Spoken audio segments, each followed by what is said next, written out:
In this video, we're going to talk about how to read from a file in Python. First, we need to open the file for reading, and then here's a sample line. In file is the object is set to open a file called names.txt, and with R mode, that means that we're going to open the file for reading. And then we have a couple of different ways to read from the file, and then let's see all of them one by one. So first, we can use the read function. With the read function, the file is read as one string and stored in the variable data. And then let's see how we could do that.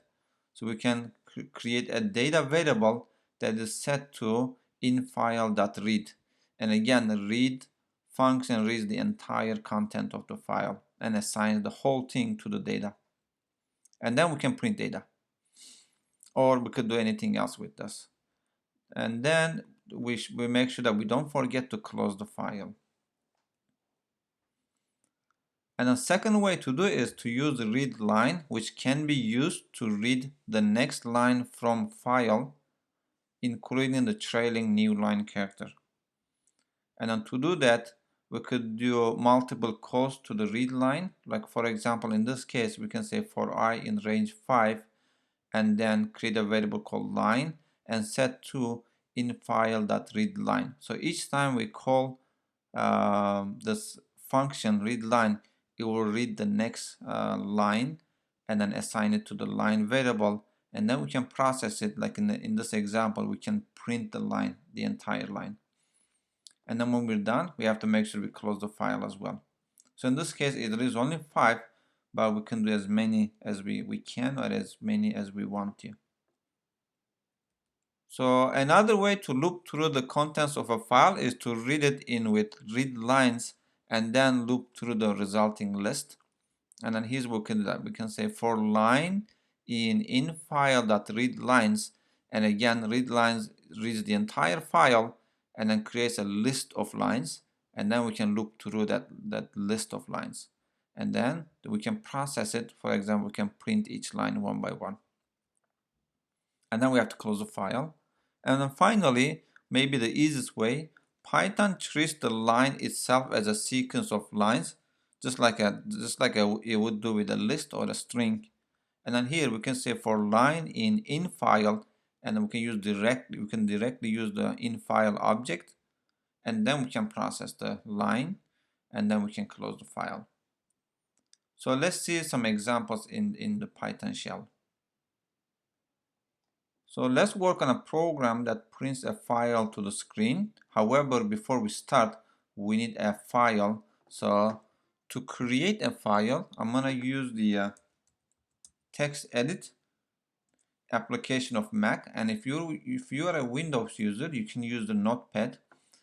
But I'm going to do Mac. So in Mac, if you open your text edit, most likely yours will not look like this. So the first thing you have to do is you have to go to the references, and then make sure it's plain text, not rich text. And then once you set this, close, it's not going to change, so you have to close it first and open the application again. So you make sure it looks like plain, and then I'm going to write a couple of names here, basically copy and paste, and then I'm going to save it in the lecture 4 folder. Let's call this names.txt. Alright, so let's close this for now. So I have names here, and I have my file that says print file. So both are in the same directory. They can easily see each other. So the first thing we should do is we should of course create our main method, and then I'm gonna create a infile object that will be open, and the file name is names.txt, and then I'm going to open this to read. Second thing is I need to create a data variable. Then I'm going to say in file.read, so we'll read the entire content. Then I'm going to print this, and let's call the main function and save. So here I'm going to say Python 3 print file.py. So if everything goes all right, I should be able to see the content of the file. Here you go. So Jon Snow, Arya Stark, Daenerys Targaryen. So those are the names. So another way we can use the read line function. So to do that, I can delete this first, then I can create a loop. So I know I have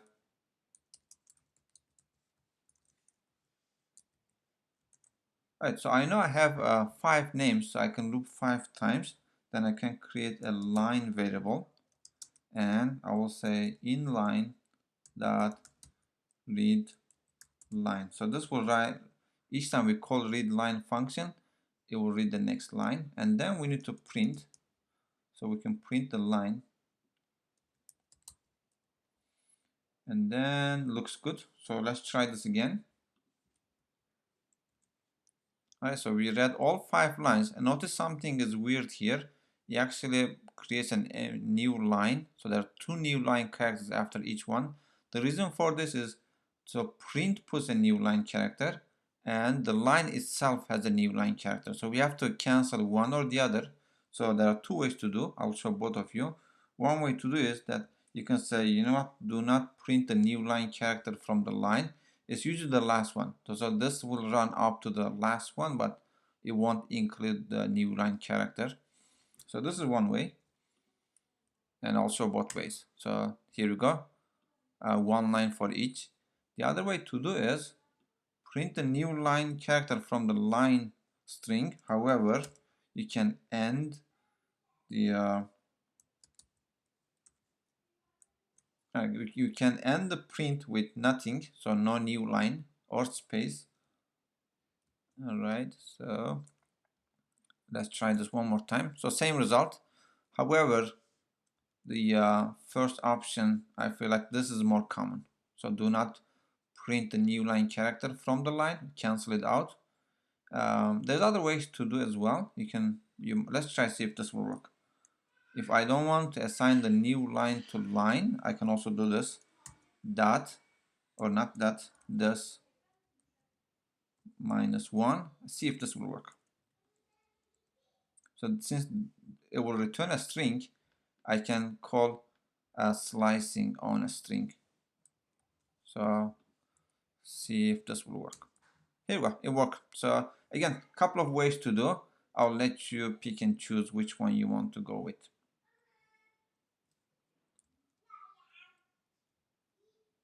So another way to do is that we can call the inline dot read lines function. So in that case, we can assign the line here. So line will be lines from the names.txt, and then all we have to do is just print the line itself.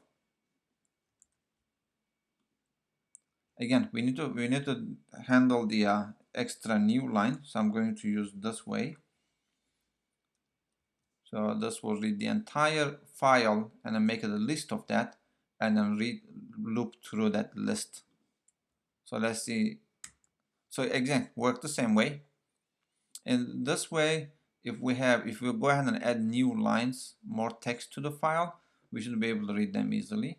And then finally, the easiest one is just this. So Python will treat this as a sequence anyway, so we don't even have to call the new line. So that's by far basically the easiest way to do. And let's see. All right, so this way, we might go and say if you want to add a new name, you can definitely do that. This time I want to add my own name. I can't think of any other names. And then save, close.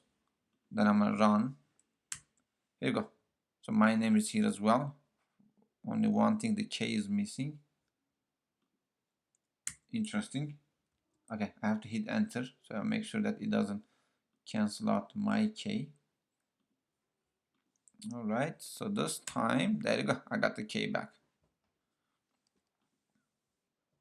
So notice here that I forgot to close the file, so I want to make sure I do this in file dot close. Alright, so we should never forget to do this.